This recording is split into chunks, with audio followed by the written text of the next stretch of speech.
Welcome in, Buckeye backers. It's Buckeye Steve, along with... Blake Biscardi from the Saturday Cadence Podcast and the Silver Bulletin.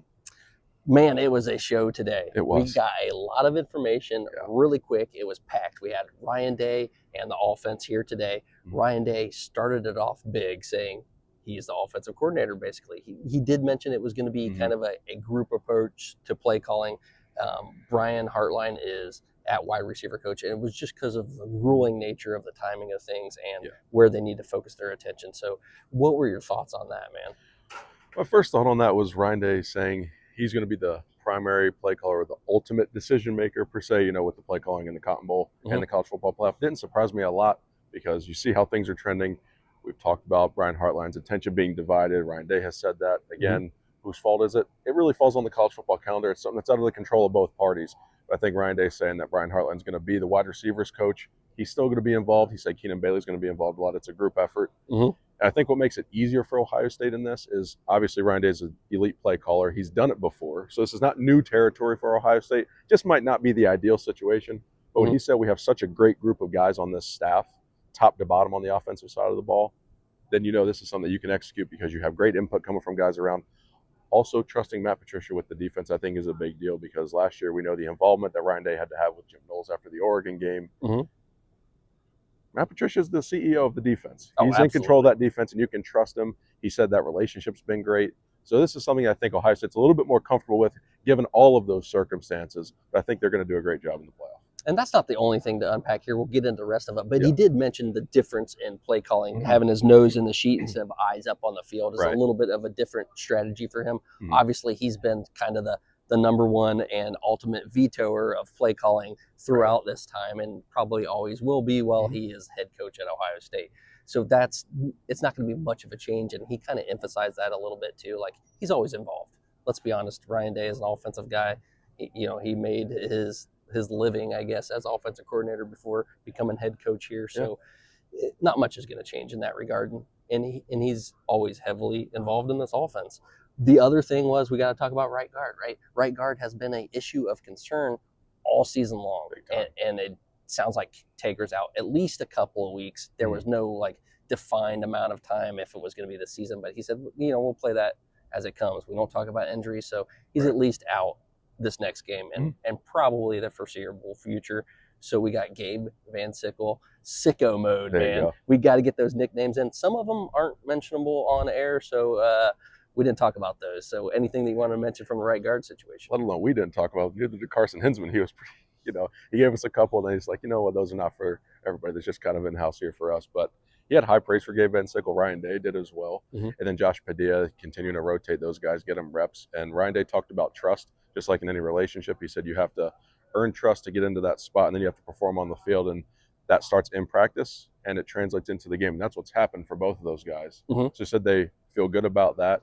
And again, the Tigger Shabola news is something that we've had a heads up on for a couple of weeks. It's not the surprise of everyone's jaw dropping across the room like, okay, Tigger Shabola's out. Ohio State has a new offensive lineman starting in the college football playoff. It's like we can all pump the brakes. This has been something that's been at least known enough for that. And Ohio State's been ready. They've been prepared, and Van Sickle and Padilla have both rotated into the game at times anyway this season.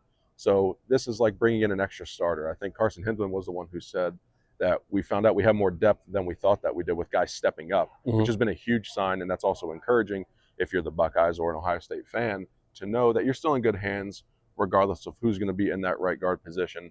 And Shabola's been shaky, and you never want to wish a guy ill or that he's not starting. But again, maybe this is something that Ohio State needs just to get that offensive line cohesion back, because this is a good unit. There's great players.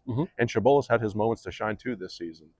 You're right. But he has been the weaker of the offensive linemen. So another guy with a fresh chance and a hunger, I think might be good for Ohio State here against a ferocious Miami pass front. And that right guard situation leads us right into that. Carson Hinsman did talk about last year how they had to kind of restructure the offensive line, so they have a history of doing that.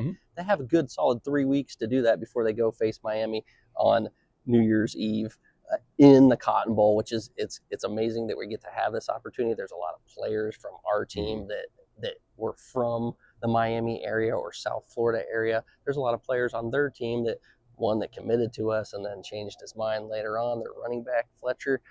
So all these storylines, there's a tremendous amount of topics to touch on today.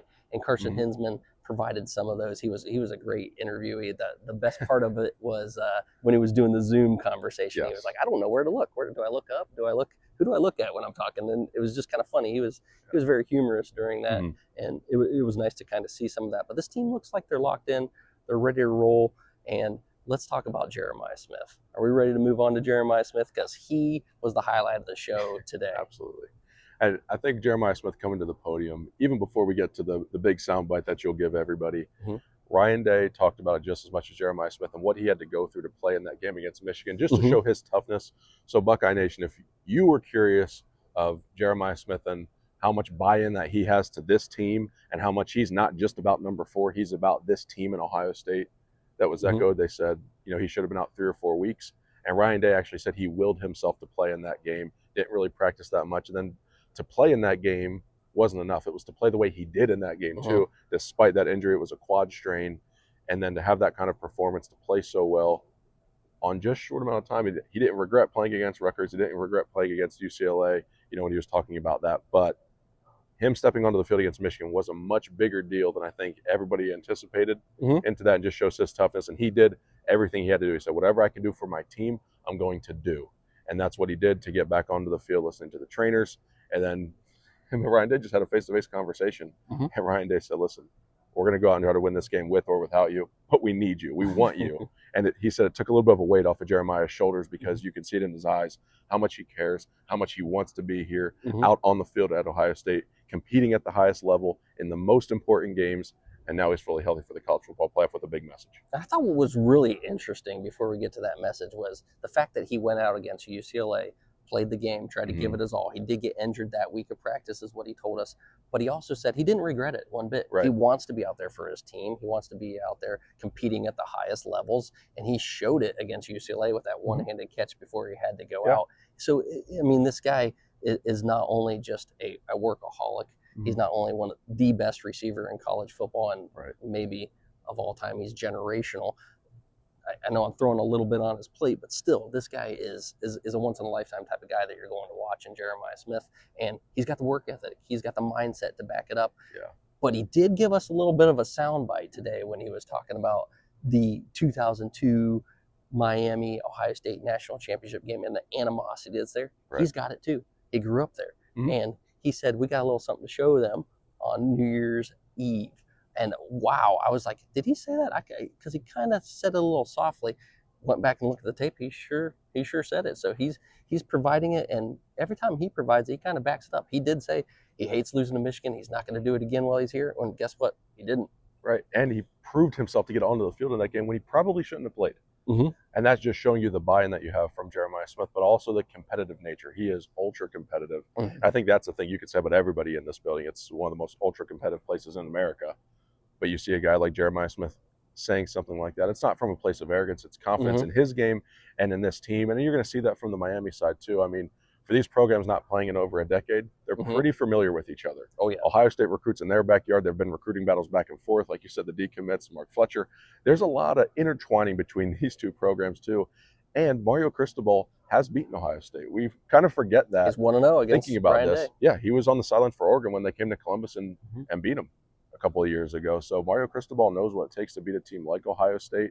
Miami has gotten into the playoff. People weren't sure if that was going to happen.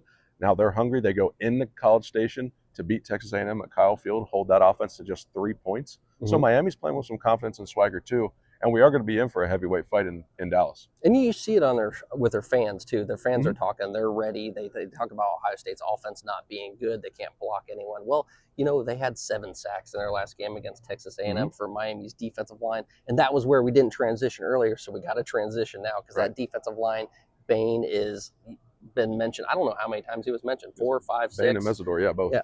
And Mesidor, exactly. Their whole defensive line stands out. I mean, when you get 7 sacks against Texas A&M, who was at one time the best of the best in the SEC.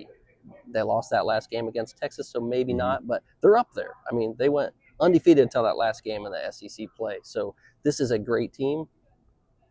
Miami is holding up their end of the bargain. They showed they deserved to be in the playoffs, and there was controversy about that, which I find ironic, but They're here. They're ready to play. They're ready to show that they can take it to the next level against the Buckeyes in the Cotton Bowl. And it starts with that defensive line and our offensive line, how they match up, how they block. And that's the key word, the one-word answer from Ryan Day. How do you beat this defensive line? You block them. I mean, it's the most obvious thing, but sometimes that's the way football is. It's obvious. You got to be the one that's the aggressor, and you got to be the one that's fundamentally sound, and you got to be able to execute. Yeah, and that was a consistent soundbite from everybody that they had in terms of their messaging. Yes, Ryan Day encapsulated into the two words, block them. But Carson Hinsman talked about going back to the basics, getting your foundation right. We know this brick by brick that Ohio State has built over the last 2 seasons, where Ryan Day said every day they're putting a brick there, and we're going to build a foundation. So when the storms come, the foundation that you build is so important. And that message recirculated again today, where they said we're going back to the basics. We're trusting in our foundation that we have built, so when the storms come, we can withstand it. There was a storm that came in Indianapolis. The offensive line did not have a great day. Julian Sayin was sacked more than 5 times. That hasn't happened all season. Now it has. Now you're playing a defensive line that just got 7 sacks against Texas A&M. The trends tell you that's the matchup problem. Your eyes tell you that's the matchup problem. But last year it was a matchup problem too, because Ohio State lost 2 offensive linemen on the back half of the season, and that offensive line played out of their minds in the college football playoff. So yes, we're talking about offensive line injuries for Ohio State, a collapse giving up a lot of sacks, new play caller. None of it, though, Steve, is unfamiliar for Ohio State, and that's the place where I can give you peace as an Ohio State fan or somebody looking into this team saying, am I concerned? Should I be concerned about this? Yes, of course, you have the obvious, okay, how are they going to execute? Because you have to execute and you have to replicate it. But it's not unfamiliar territory for Ohio State, and that's the thing for me when I see this team and the product that they can put out, the ceiling that they have, I can trust because I have proven results over a sustained period of time that Ohio State's going to be able to have that figured out. Now, they may give up a sack or 2. They may give up 3. You don't know. But that game plan that they're going to have is going to be right. They're going to have the best players in the best positions possible to succeed. And they're going to have those position groupings right, especially in the red zone and in short yardage, which is another thing Ryan Day talked about, because that was the Achilles heel against Indiana. That's why they lost. And that was something that Ryan Day said that has to get fixed. And again, another simple answer, fix the issues. Exactly. Execute. We've heard it from every level, every player or coach we've talked to is it's execution, at least offensively in the short yardage and in goal line situations to go. The other thing that I wanted to piggyback on what you were saying was Ryan Day kind of talked a little bit about, or was asked about, whether it was beneficial to have a bye or go straight into that game. And I think just like last year, when they had that time off from having not made the Big Ten championship game, this year they have the same amount of time off, essentially. It just doesn't feel that way. Well, they got a chance to get it right at right guard, to get that offensive line right. So I think it's great for them. Ryan Day said it did kind of really edge the team a little bit to have to sit this long on a loss. But that buildup, I think, is a good thing. It's a good motivational factor. And for a team that's hot, you don't want to rest. You don't want to be laying low for 3 weeks. But for a team that has a little bit to work on, has some motivational factors, has to build that edge back up, I think it's a great thing. They can practice on that offensive line, get things squared away, and be ready for an elite defensive line in Miami. They're going to be ready for that defensive line. And Steve, we're talking about practice, and not having time off. What have those practices looked like? We got insight into that. They looked intense, and it was good on good. It was best on best. That's how you keep your edge. Because Ryan Day was asked about it, Carson Hinsman was asked about it, Max Clare. All of the offensive players and Coach Day were all asked, how do you keep your edge with a layoff that way? And they all said the same thing at the beginning. It all starts with how we practice. And then they said, we practice, it's been intense. It has been good on good. They have been spirited practices, we heard. For sure. You're going to have raised tones. It's so competitive in this building. And that's a sign of encouragement you want to see for Ohio State, because you're looking at this team. Are they going to keep their edge? They've had the 3.5 weeks off. Last year they did too, because they didn't play in the Big Ten championship. That was something Ryan Day mentioned. Hey, we played the Big Ten championship game this year. Other teams didn't. Last year they didn't play in the Big Ten championship game, and they played the 3rd week of December. Exactly. Advantage, disadvantage. Ryan Day said it doesn't matter. Exactly. We got to go out and be ready and play the game. The other thing that we needed to talk about, we had 2 other players that we didn't even talk about, a Heisman candidate and Julian Sayin, and like you said, Max Clare. We're working backwards from everyone we talked to. So Max Clare's next up on the list. Max Clare did talk about, hey, this is why I came to Ohio State from Purdue. I didn't get this chance before. So now I know what it feels like. I'm getting myself prepared, and he's excited to get in the college football playoffs for the first time, man. That's got to be a cool feeling for Max Clare. It has, and he's worked really, really hard, and he's continued to improve as the season's gone on. And he's going to be a really big key for Ohio State in this college football playoff, because maybe even against Miami, we're going to see it right away in this first game, because there aren't any more guaranteed ones after that. Jeremiah Smith and Carnell Tate get a lot of attention. Brandon Ennis and Max Clare, those are those next options right underneath. They're going to have opportunities, and they have to execute. And when you ask Max Clare how he has grown throughout this entire season, he's like, well, I can still grow in every area of the game. Run, pass, it doesn't matter. So he's continuing to stay hungry too. And he's worked hard coming from Purdue to Ohio State. Like you just said, this is the reason why he transferred. It's for games like this. And then even Julian Sayin said the same thing. You know, it's a childhood dream come true. He wanted to play on the biggest stages as a kid. He wanted to be involved in that Heisman Trophy ceremony. He wants to hoist a national championship trophy. He wants to play in the college football playoff in front of over 100,000 fans. Sure. This is why guys come to Ohio State, whether you do it as a recruit, whether you do it as a transfer, or whether you grow up in Columbus like a Sonny Styles, wear the Block O jersey, and then get a tree in Buckeye Grove as an All-American, win a national championship, and beat Michigan. And that's the thing. Let's be honest about Max Clare. He came in here. He had the receiving part down. We knew that last year. We saw him leading receiver for Purdue. Came in here ready to catch the ball. What he needed to work on was pass blocking. Well, we're going to see the next iteration of that coming in the Cotton Bowl on New Year's Eve. How well does he block these defensive edges, man? Because these guys are elite. The best they've seen all year. Oh, easily. I mean, best defensive line, maybe that could go to Indiana, but it's definitely going to be the best defensive end or edge rushers that we've seen all year. I think easily. And two, when you see those edge rushers, and Carson Hinsman was asked about this. Yeah, there's a lot of talk that goes to Bain and Mesidor, but the interior of that Miami line is also good. That whole front seven is really good. And again, if you're holding Marcel Reed captive for an entire game in that Texas A&M offense just to 3 points, you're doing something right. So yeah, maybe Miami's given up points earlier in the season, but on the biggest stage that they were asked to play on so far this year, defense has given up 3 points. Big takeaway. How does Ohio State combat that? Well, I think, you start with Julian Sayin. He was the first one we talked to, last one we had to mention. Right. He did talk about getting the ball out, take what the defense gives you. If it's a 5-yard out, if it's a 5-yard pass play, go ahead and dump it off like he's been doing all season. Right. He doesn't need to wait too long because this defensive line's built differently. And kind of like Indiana, sometimes there was sometimes where he was waiting. Go ahead and get that ball out, get it out to your outlet, because some people even called him check down Charlie, which was I don't even think that was negative. I don't think that was derogatory at all. You take what the defense gives you, and I think that's what he's got to do in this game, even more so. Ryan Day also did talk about something that goes along with it. He said the DBs have to beat that edge rush, the pass rush, not the DBs. Yeah, so running your routes correctly, yeah.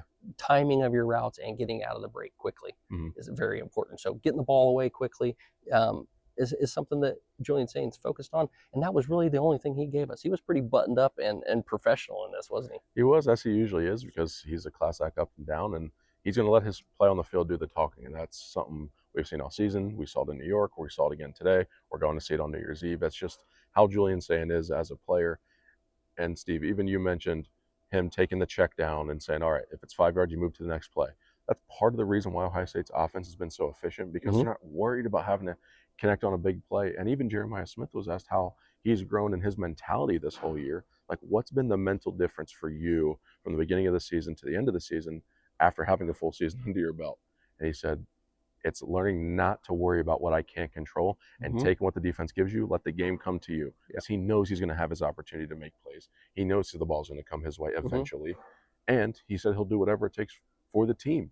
If he is a decoy for 2.5 quarters and Carnell Tate scores a touchdown on the deep ball, then Ohio State is seeing success. Therefore, Jeremiah Smith and Carnell Tate are seeing success. For sure. That's the big message. And for this team, it's so selfless. When you have elite players who are selfless, you see great results. Recipe for success. Well, we got the offense taken care of later tonight. We're going to get the defense. So we'll be back again sometime around 7:30, I guess it would be, to talk to you again with the defense. So once again, thank you all for joining us. Thanks for tuning in. God bless. Take care. And we'll see you tonight.